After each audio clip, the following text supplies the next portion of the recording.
পশ্চিমবঙ্গ নির্বাচন 2026 কভারেজ দেখুন সবার আগে শুধুমাত্র 24/7 নিউজ বেঙ্গলে।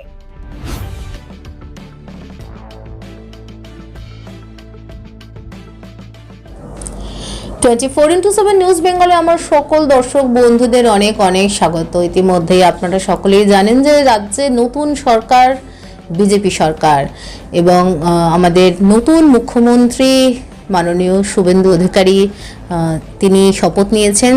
আর এই মুহূর্তে কিন্তু আমি এসে পৌঁছেছি, আমার পাশে যিনি রয়েছেন তার সাথে কিছু কথা বলবো, কিছু প্রশ্ন করব আর কিছু উত্তর শুনবো।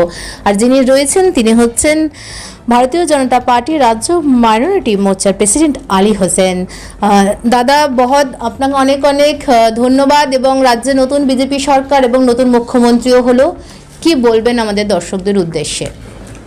মাননীয় মুখ্যমন্ত্রী দীর্ঘ 5 বছর বিরোধী দলনেতা ছিলেন, আর এরকম বিরোধী দলনেতা ছিলেন ভারতবর্ষের কোনো রাজ্যে এরকম বিরোধী দলনেতা পাওয়া যায়নি, যে 5 বছর ধরে লাগাতার সরকারের যেগুলো দুর্নীতি, সরকার বিরোধী যেগুলো কাজ, সেই কাজের এগেনস্টে তিনি লড়ে এসছেন এবং সফলতম বিরোধী দলনেতা।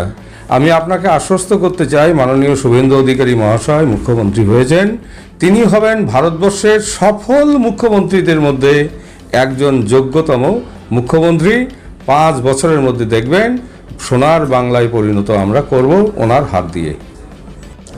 অনেক ক্ষেত্রেই আমরা কিন্তু অনেক সময় বিরোধীদের প্রচার করতে শুনেছি যে বিজেপি সরকার মাইনরিটিদের জন্য নয়, অর্থাৎ মুসলিমদের জন্য নয়। এই বিষয়টা নিয়ে কি বলবেন?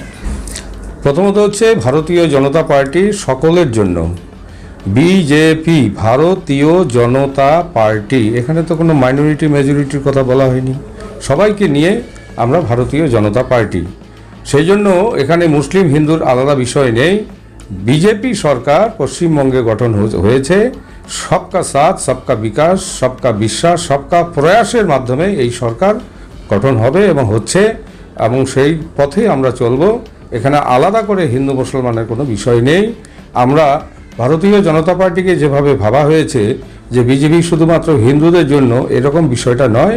মাননীয় প্রধানমন্ত্রী বলেছেন এই সরকার হবে সকলের সরকার, বাংলার সমস্ত নাগরিকদের সরকার। তাহলে বুঝতেই পারলেন যে উনি কি বললেন, যে ভারতীয় জনতা পার্টি কিন্তু সব সাম্প্রদায়িকতার ঊর্ধ্বে, কারণ হিন্দু এবং মুসলিম দু তরফেরই মানুষের অগাধ বিশ্বাস, যার জন্যই কিন্তু আজকে কেন্দ্রে এই সরকার, এবং তার সাথে আমাদের রাজ্যে তো বিজেপির অভূতপূর্ব জয়। আমি দাদাকে একটা প্রশ্ন করতে চাই যে দাদা, মাদ্রাসা স্কুলগুলোর জন্য আগামী দিনে আর কি কি পরিষেবা আসতে চলেছে? প্রথম যেটা পরিষেবা, মাদ্রাসা সম্পর্কে আর স্কুল সম্পর্কে একটা ধারণা হওয়া উচিত। মাদ্রাসা মানেই হলো স্কুল, ওটা হলো আরবি টার্ম মাদ্রাসা, স্কুল হচ্ছে ইংলিশ টার্ম। আসলে বাংলা টার্মটাই হচ্ছে বিদ্যালয়, সবগুলো মিলেই একই জিনিস। সে কারণে মাদ্রাসা সংক্রান্ত ব্যাপারে ভয় পাওয়ার কিছু নেই। রাজ্য সরকারের স্বীকৃত মাদ্রাসা এই মুহূর্তে আমাদের কাছে রেজিস্টার্ড যা খবর আছে 614খানা মাদ্রাসা আছে পশ্চিমবঙ্গে। এই 614খানা মাদ্রাসাতে গভর্নমেন্ট তাদের বেতন, স্টাফ সব কিছু দিচ্ছে এবং তার সার্টিফিকেট ভ্যালু স্কুলের সমগোত্র।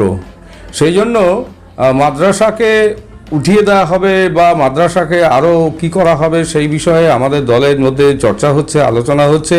মাদ্রাসায় কি পড়ানো হয়, মাদ্রাসা কি পথে যাচ্ছে, এতদিন মাদ্রাসার কি গতিবিধি আছে, সেগুলো আমরা পর্যালোচনা করে নিশ্চিত রূপে আমাদের সরকার একটা সিদ্ধান্ত গ্রহণ করবে যে মাদ্রাসা সম্পর্কে আমাদের চিন্তাভাবনা কি। আমরা ভারতীয় জনতা পার্টি আপনাকে যেটা বলতে যাচ্ছি বা মিডিয়ার মাধ্যমে যেটা বলতে যাচ্ছি, যে পশ্চিমবঙ্গে মাদ্রাসা শিক্ষা ব্যবস্থাকে আমরা আধুনিক করতে চাই।